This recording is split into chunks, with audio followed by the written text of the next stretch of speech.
জেনা করেছেন, চুরি করেছেন, ডাকাতি করেছেন, whatever your sin is, Allah is able to forgive. আল্লাহ পাক ক্ষমা করতে সক্ষম। এমন কোনো পাপ নাই যেটা আল্লাহ পাক ক্ষমা করতে পারেন না।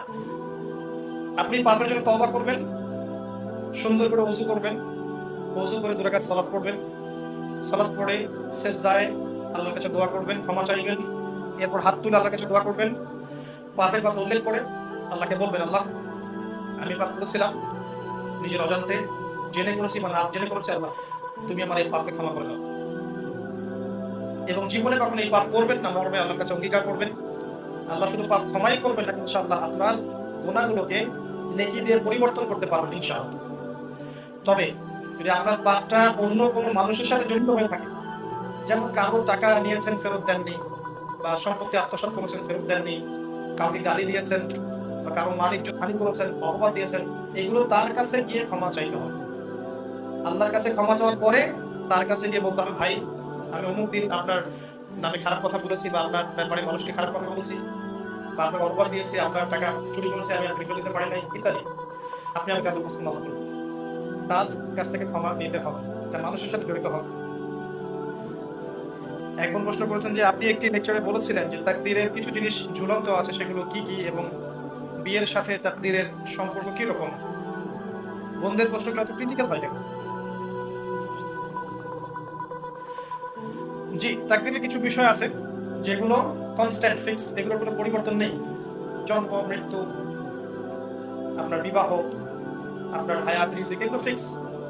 কিছু বিষয় আছে যেগুলো দোয়া দিয়ে পরিবর্তন হতে পারে। ফর এক্সাম্পল যে আপনার তাকদীরের মধ্যে কিছু বিপদ আপদ ছিল, এটা আল্লাহ পাক আপনাকে পরীক্ষা করার জন্য রেখেছেন। মানে আপনি আল্লাহর কাছে দোয়া করছেন, বেশি বেশি ভালো কাজ করছেন,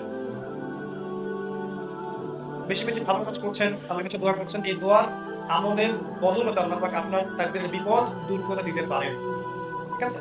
ভালো কাজ, নেক কাজ, বেশি বেশি নেক আমল, আপনার আত্মীয়তার সম্পর্ক বজায় রাখা, পিতা মাতার খেদমত করা, পিতা না থাকলে মায়ের খেদমত করা, মা না থাকলে খালার খেদমত করা, এরপরে আপনার বেশি বেশি দান সাদাকা করা, ঠিক আছে, মানব সেবামূলক কাজ করা, অন্য মুসলিম ভাইয়ের বিপদে তার পাশে দাঁড়ানো, অন্য মুসলিম ভাইয়ের দুষ্টুমি গোপন রাখা, অন্য মুসলিম ভাইয়ের প্রয়োজন পূরণ করা, রমাজান মাসে সওম রাখা, ঠিক আছে, এরকম অনেকগুলো কাজ আছে যেগুলো করার মধ্য দিয়ে আপনার তাকদীরকে আপনি সুন্দর করার প্রয়াস পেতে পারেন।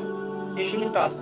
বেশি বেশি এই কাজগুলো যারা করবে, ইনশাআল্লাহ তার তাকদীরের মধ্যে ভালো হবে, বিপদ আপদ কমে যাবে, সে তার রিজিকে বারাকা হবে, হায়াতে বরকত হবে, এটা সম্ভব। এগুলো ঝুলন্ত আছে। আল্লাহ রাব্বুল আলামিন বলেছেন, কুল ইয়া ইবাদিয়াল্লাযীনা আসরাফু আলা আনফুসিহিম লা তাকনাতু মিন রাহমাতিল্লাহ।